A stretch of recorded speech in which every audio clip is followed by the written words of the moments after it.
What's up, bro? It's your boy, Mike Muse. Welcome to the Conversation, the Mike Muse Show. I am so excited to be in conversation with my next guest. When am I not excited to be in conversation with my next guest? I only feel like I want to be in conversation with great people. I think I always want to be in conversations and bring you the best, whether they're a change maker, someone who has an interesting story to tell, someone who had a profound impact on me. And I think this gentleman kind of intersects all three of those different categories and buckets. As a kid who was partly geeky, but also who thought himself to be cool. I loved watching Jaleel White as Urkel. Growing up, and it was so refreshing to run home to the TV. Yeah, those things did exist back in the day. You actually ran home to your television to sit down as a family and watch incredible storytelling. And Jaleel is a part of that story for me, and he is here on the Mike Muse Show, which is blowing me away. When he walked in, I act super cool, like, "Oh, what's up, man? Good to see you. Like, you fit? Yeah, I have a seat." But I was like dying on the inside, and I get the chance to be in conversation with his brother because he has wrote a new book, a memoir, Growing Up Urkel, by Jaleel White. And yes, we are going to talk about this pose that is here in one quick second. But without further ado, the incredible man of the hour, Jaleel White. What's happening, man? What a glowing introduction. Thank you, dog. Oh, man, most deserving. I appreciate How you that, feeling man. on this day? I'm feeling good, man. I'm running around this city just matching energy, and I'm getting a whole lot of good energy. The feedback on the book has just been fantastic. It's for people who enjoy TGIF. It's for people who want to reflect back on the 90s with some authenticity. I try to be very self-reflecting in it. Yeah. Try to be very self-aware, get vulnerable in a couple spots. But before you give your pitch, I just want to just take you out of pitch mode for a second and just say, you know what I like? What's up? I like you on flip side. Hey, that's me and my mom, we love watching game shows That's my day together job. when we can. I appreciate it. I wasn't pitching. I was just speaking from the heart. No, I know you were. I know you were. I've been flowing all day. I but know I'm how like, you hey, were. I don't mind you slowing me down. Yeah, Hey, I'm gonna slow you down a beat just a little bit. No, but I but- love flip side. Thank you, man. Thank you. And it's what I love about that too is that I'm a producer on the show, so I know all the ways in the game. I know all the ways the game has become better, and I know all the ways the game will get better. Yeah. So, yeah, man, that was one of those things that I was a game show contestant for probably about 3 or 4 years. I was constantly on 25 Words or Less. Yeah. Pictionary, Yeah. to tell the truth. We love Pictionary too. And I would really only do Pictionary after a while just because Jerry O'Connell enjoyed having me. And I'm like, all right, cool. The problem is sometimes you draw a straight line on that darn show and they've already guessed what it is and you didn't even draw what it was. But it was one of those things where it was just like, I didn't realize I was being groomed into being a host again. Yeah. The first time I hosted the show was Total Blackout in 2012. But you're such a good fit for it. Your personality, your ability to have banter, your ability to be comedic, but not corny, which is hard to do. Hey, my man is like, I'm getting showered today. Thank you, man. Thank you. And that's because I secretly want to go on Jeopardy so bad. I'm a game show guy. Make that happen. I want to go on Jeopardy. Man, But Jaleel, I'm nervous though. Here's the thing, Jaleel. If I can be asked, can I be vulnerable with you? You've been vulnerable in this what's book, up? exposing everything. I've always wanted to be famous enough so that I could get on Celebrity Jeopardy, right? Just famous enough, Okay. right? Because I've had some little insecurities. I haven't been able to answer like the final question, right? And I only get the second round halfway through sometimes. It's like, well, if I'm a celebrity, it should be easier, right? I'll get the easier rounds, the easier final questions. Hilarious. And then one of your colleagues, I'm blanking on her name right now, but she had the audacity to make a statement in the press, and she said that she loves Jeopardy as well, and she does not want to go on Celebrity Jeopardy because she wants to be challenged in a real way and not because she's a celebrity. So I took that Who personal. said that? I could not think of her name. I'm trying to recall her name before we spilled. It was Naomi Watts, or it was somebody of that type. And I took that personal, bro. So now I'm practicing every damn day. That is So terrible. I don't have to. Well, I hope think you about make it on the celebrity. Jeopardy. Listen, I believe in manifesting the things that you envision. Yeah. So, If you know anybody, let me know. But I'm not ready yet. So in 6 months, I'm gonna Okay. hit you up on Instagram. Okay. And I'm gonna DM you, and I'm gonna say, Jaleel, I'm ready. no, I might know some people. Yeah, make a I'm- call. I'm deep in the game show game. Yeah. Yeah, I'm deep in it. But- It's my favorite job right now. Yeah. I'm being really honest with you. Yeah. it's a tiring job. We do a lot of shows, a lot of episodes in one day. I got to take a nap in between shows after about the third or fourth show, because I really like to try to keep the energy the same for the last show just as much as I was for the first show. That's really, really important. And it's like there's a tall order on me to be able to relate to contestant as quickly as possible, given the game flow that we have. Those first 2 rounds, are only really as good as the contestants that we get and my ability to relate to them. Yeah. So sometimes if you get a dud here and there that, it's like, it's more work. And then some people, they just come on, I'm like, oh, you a star. all I got to do is stand here and make sure I don't stumble over the words. I got to do the smile. I saw you the other day, and I'm gonna get on. You did a runway walk. I said, you know what, that Jill is something else. Yeah. I'm telling you, I watch it, man. I watch it. What I want to do is ask you more intently about how do you feel, because I think there's something really special to be said about a child star, whether you're an actor or a singer, and how you transition through so many different iterations of child, young adult to adult. But you are still here. You are still relevant as ever, and that isn't easy in this business. No, man, it's tough. But I think it's tough staying relevant in this business in a holistic way, in a way that doesn't impinge on your dignity, in a way that doesn't make people feel like you're just throwing yourself in front of them at every opportunity just to be seen. I think I've gotten lucky in that. I've continued to pursue acting, and I even have something that's coming out on Disney Plus on December 3rd. But the business has changed. And every time you think you have the business all figured out, it changes on you. And now linear is dead and cable's here. And now cable's dead and streaming is here. And I feel more proud that I've been able to just keep having good intentions about everything that I want to do. And somehow God will always present these opportunities for me to stay relevant as the business keeps changing. You can be white, you can be a woman, you can be black, you can be a male. It doesn't matter. It's going to change on your butt, this business. And it's a grind. So when you get a hold of something, I'm telling you, like, I'm touched when, if your mama came up to me, you wouldn't have to be around, and I'm shopping in the grocery store and she want to talk about Flipside, I'm giving her the biggest hug there is, because, she is who we intended to make the show for. Yeah. And now she's showing me love in public. Yeah. We've been talking a lot here on the Mike Muse Show about naivete. And I'm just wondering, as you are thinking back on your life, you're doing your rounds right now, and you think about this character named Urkel who pops onto the scene, 1 episode only, then goes on to become a full star. It's about getting back to that moment of showing up as your best self, and you never know what's going to come, right? Yeah. As you're writing this, are you tapping into that naivete of that 13-year-old Jaleel White who stepped onto the lot only expected to do 1 episode? Man, listen, I don't know. People keep saying like, "Oh, I know you had a long day. You've been doing all these press hits or whatever." But it's like, nah, bro. This is therapy. Just sitting here talking to you. I was just a 12-year-old kid who wanted a Sega Genesis. Yeah. That's it. It was just that simple. My mom kept me in the business because she wanted to make money for me to go to college, and I think it was the naivete around all of that and all of those, decent intentions that allowed for the opportunity to happen. And there were so many people around us who were so determined to become big stars.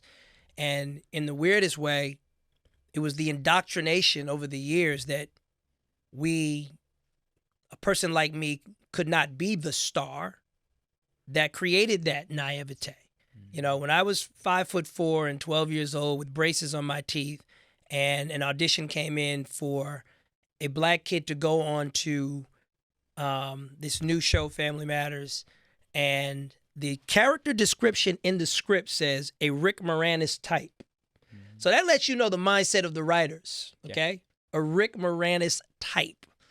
I remember during pandemic, I actually went back and I watched some of the early episodes that I was not in, because there's like 8 episodes I'm not in. And Thelma Hopkins, who played Aunt Rachel, comes through the door after a long day's work, and she goes, "Oy vey." And I'm like, I had to roll the shit back. I'm like, did our writers really make her say oy vey? Yes. This black woman in Chicago walking in her door.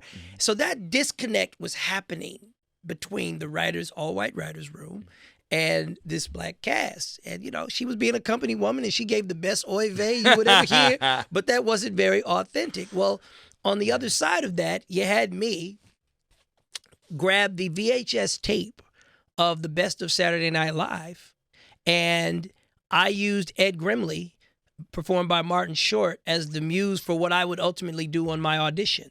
So I was just a black kid doing a really bad Ed Grimley to try to get a Sega Genesis.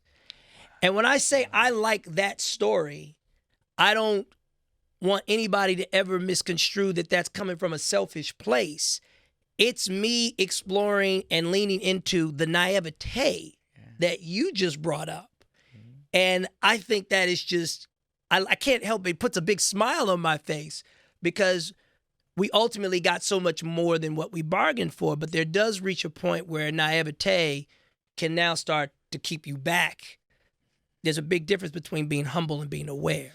And that's part of what the book is about, the journey from being humble to being aware. And that's, for me, that was a takeaway throughout this whole point, right? Because I'm like, for that story to transpire, I look at naivete almost like an ego, right? Yep. Your ego can hurt you, but then your ego can protect you, right? Like naivete can hurt you, and naivete can protect you. But for me, I think I've been dealing with this a lot with our guests. This seems to be a theme of every guest has walked into this conversation about getting back to naivete when we didn't know the rules, right? When we didn't know what could be possible, because when you know what's possible, you act differently, right? And you change. And sometimes you may miss the moment, or you may miss a force that God is trying to give to you because you're so focused on that tree. Yeah. Even my editor for this book, you know, people say, why now? I'll say, well, why now is because I had a champion.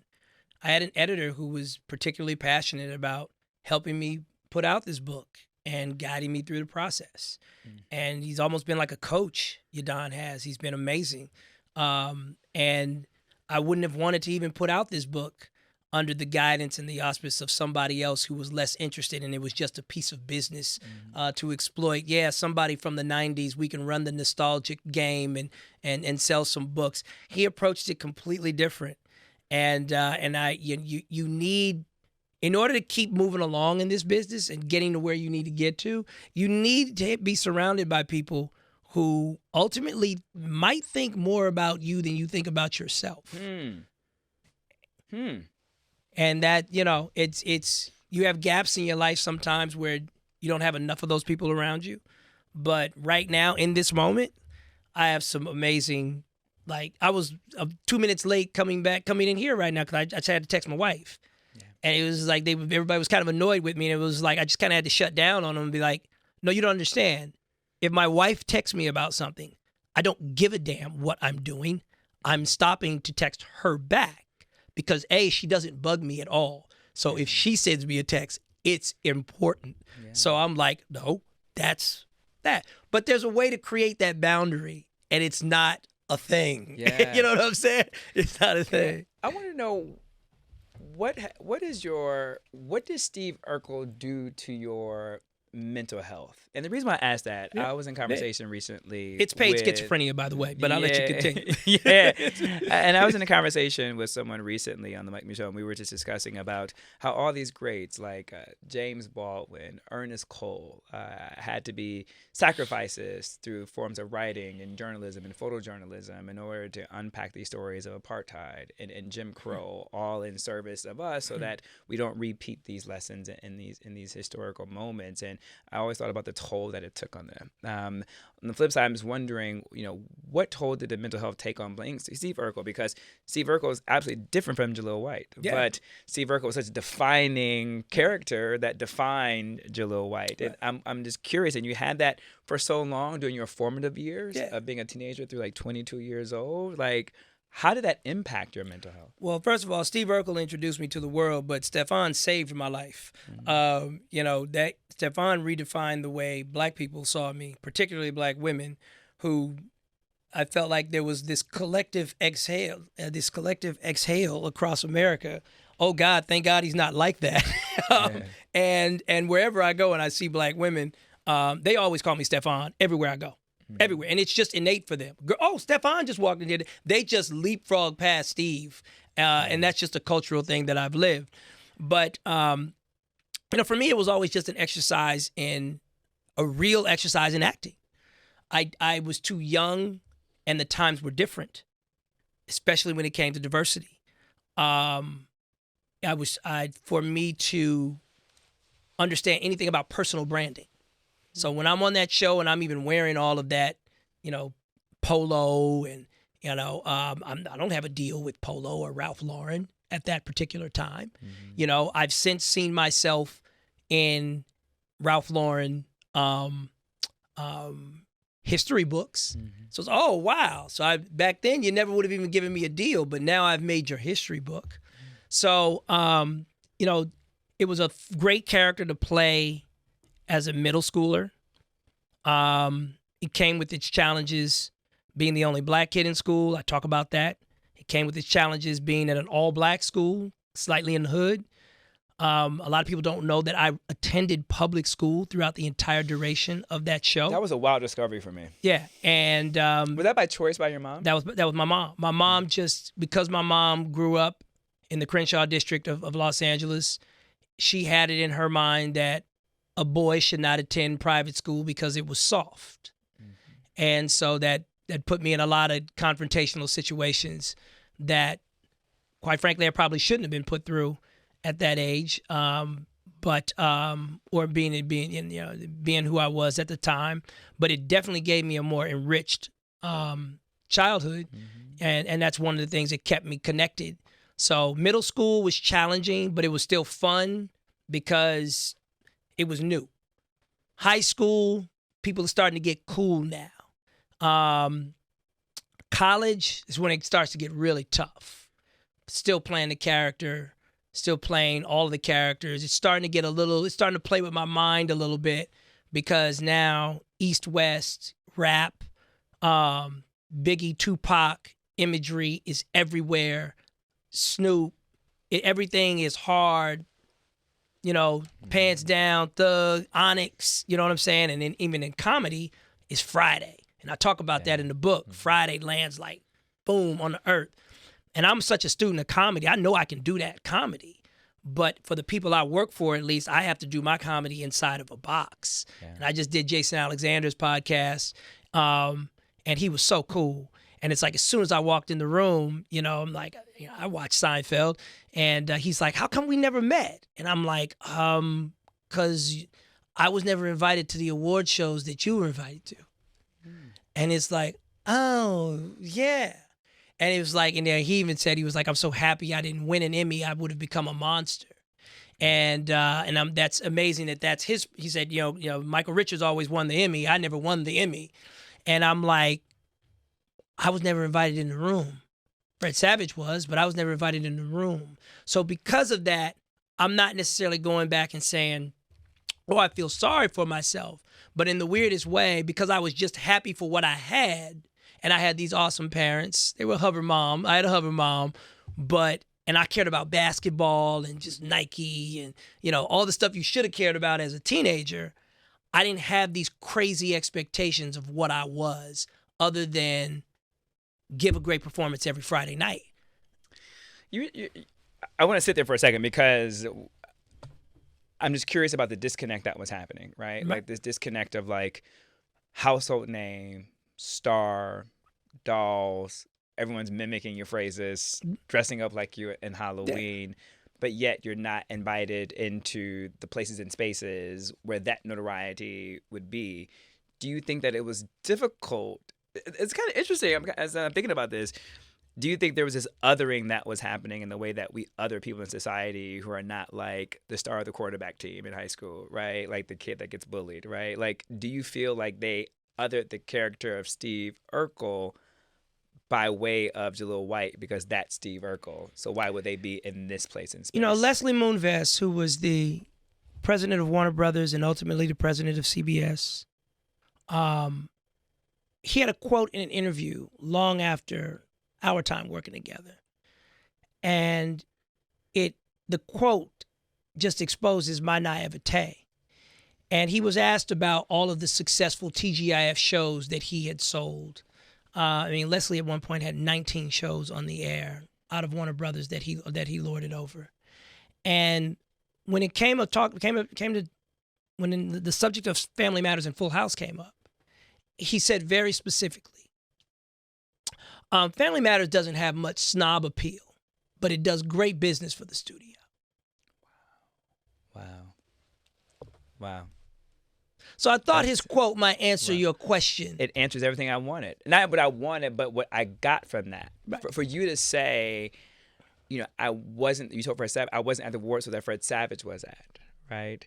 I wasn't in these places and spaces with others, but I had, if not the same or bigger notoriety. You were much more of a cultural phenomenon than that. And then to be invited into that spaces, there was this othering that was happening, which goes to the psyche of what is America, right? And it goes to the subculture as America that we don't talk about in society because it's too uncomfortable, and how people are othered and placed in position, no matter how successful they are, you still can be othered. And they could not see and separate Jaleel White, the superstar, from the character that is Steve Urkel because of his basicness, because of his non-ability to be so well-rounded and articulate in the snobbery that exists, right? And what we want in cultural figures. I try to embrace the understanding that that's powerful. I wasn't, it was step away. The whole show, my inclusion in the show, it was an accident to save a show that was floundering.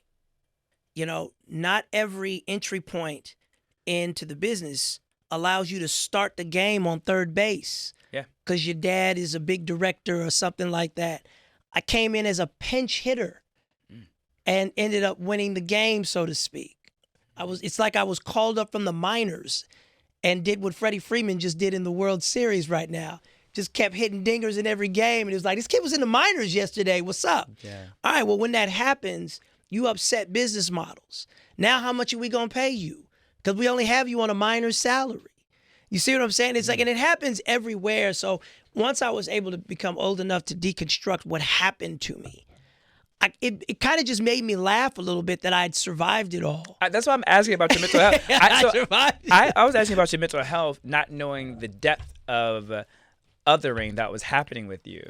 And I think because we're relatively around the same age, plus or minus, right? And because we have more access to information now, and because I'm in media now, I understand how it works. But then, now that I'm thinking back to during the conversation I'm having with you, I can now say I didn't see you everywhere, right? Like, but in my mind, I watched you. So I never had a billboard. You were just as famous as the next person, but now I know you weren't everywhere. I remember I got my first billboard when we moved from ABC to CBS, which I didn't even agree with, but I went along to get along.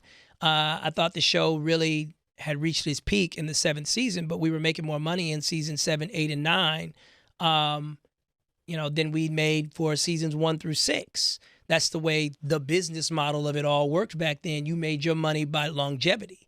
So if the show had gone off the air, in season 4 or 5, that could have been catastrophic for me because I hadn't made the money yet to even capitalize on what the fame had been. I'll share a story with you quick because I always like to let people know that sometimes it's not about typecasting. It's not about even race. It's just, who did you work for? Yeah. You only as good as who you work for, my friend. Mm-hmm. You are branded by who is on top of you. So I just gave you the Leslie Moonves quote. He said, hey, I did good business for him, but I didn't help him in snob circles. Mm-hmm. Oh, wow. Okay. I talked to Mayim Bialik. She ain't make $1 in this business until she got on Big Bang. I'm like, hold up. You didn't make 6 figures playing Blossom? She's like, are you crazy? It's like they practically told my parents right to my face, where else is a Jewish girl with a big nose going to be employed? Do you want the job or not? This is what we're paying. And I'm cool enough with Mayim that when this, is out there, she'll be like, no, I had that convo with Jaleel, and that's what it was. But Mayim's a good intentioned person, big-hearted human being, kind of a nerd herself, really, like very, very cerebral. And when she was attending UCLA, she got an opportunity to audition, It wasn't giving her audition, go battle other fresh-faced actresses for a role on Big Bang. And that's the role that came with all the dough. So, when people talk to me sometimes about, how does it feel too? I'm like, well, let me tell you how it feels, and hopefully you'll receive my story with an open heart. There's a lot more to this business than a headline will ever allow you to understand. And that's why I leaned into the othering and the xenophobia. My audience is ready for this type of conversation. We have it all the time here at the Mike Muse Show. And audience, don't you respond, Jaleel, but audience, that's why I say this election was not about the economy. It was about so many other things and forces at play that are so anti all the things. And particularly in places and spaces where kids who look different from a different forms are never really accepted at the cool kids table in the lunchroom. And how we celebrate those who are the jock and the quarterback and the wonderful cheerleader who can jump high with bouncy hair often get the first look, and also they may not be the deserving of it because there are more talented people who could possibly get the recognition that they never deserve. So Jaleel White, wow, I'm kind of stuck right now because this is it's hitting very close to home. In a lot of ways, just because we're coming off of a new dynamic, a culture shift that is happening right now.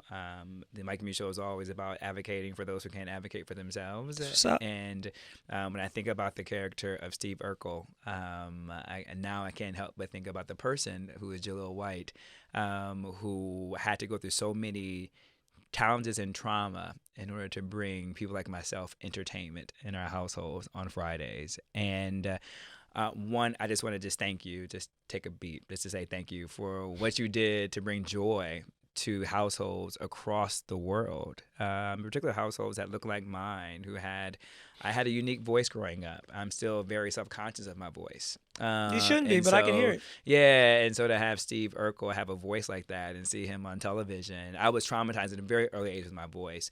And so the idea that I'm making a living off of my voice is still very surreal for me, but it still is hard for me to hear myself being played back because of I feel like it's very high pitched. I had to let it go. It is what it is. But seeing people like you out there doing what you're doing was absolutely incredible. And so I know you went through so many struggles and challenges and trauma, and you're healed from it. And are you ever really healed? We're all going through things. We're all a work in progress. But I'm really glad that you're at a place right now where you can share the story to unlock vulnerabilities in other people, because this is more than just about Steve Urkel and Jaleel White, but this is unpacking othering that happens here in our today's society. Well, you understand. I clearly get you have a very layered understanding of the media and how it can function, and even this conversation is not for a morning news program. This conversation would be clipped cut up so bad for a morning news program that it's laughable, right? Yeah. It's not for a late night program. So if you consider where technology has come, how podcasting has exploded, how radio has now become more nuanced, now is the time where the story is welcome. And when I was playing the character, all of the characters, I didn't know at the time that I was representing all of these people who felt awkward. Any black boy in America, black girl for that matter, that wore glasses was called Urkel. Yeah. In a make fun of, roasting kind of way. And even whites like to come up to me like, hey, we got called Urkel too.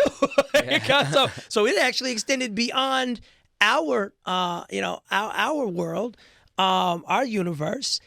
And what's happened for me, which has been, I feel so lucky, I feel lucky, is all of those people have now matured into amazing jobs and positions and of influence around the country. They're no longer a kid to be made fun of. Yeah.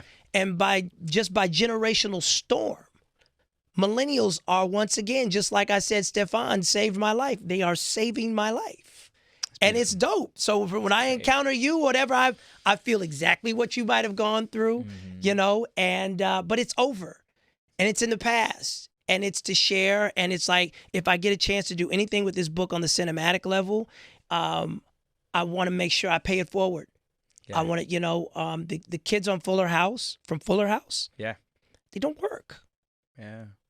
They're not eligible to be on HBO shows or FX shows, or AMC shows, because their resumes have this TGIF blight on it.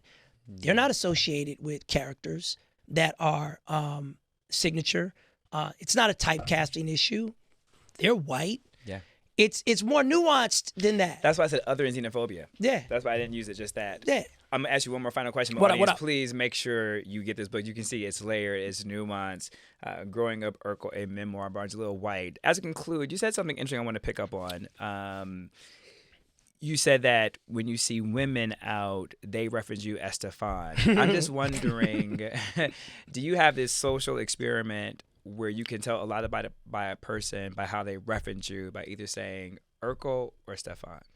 Because I think more of you as Urkel, but maybe that's my lived experience. I mean, it's right there in the front jacket of the book, where I just right there on the left. You know, I talk about how when you reference me, I can hear your tone, and that's become almost a survival instinct for me, to be quite honest.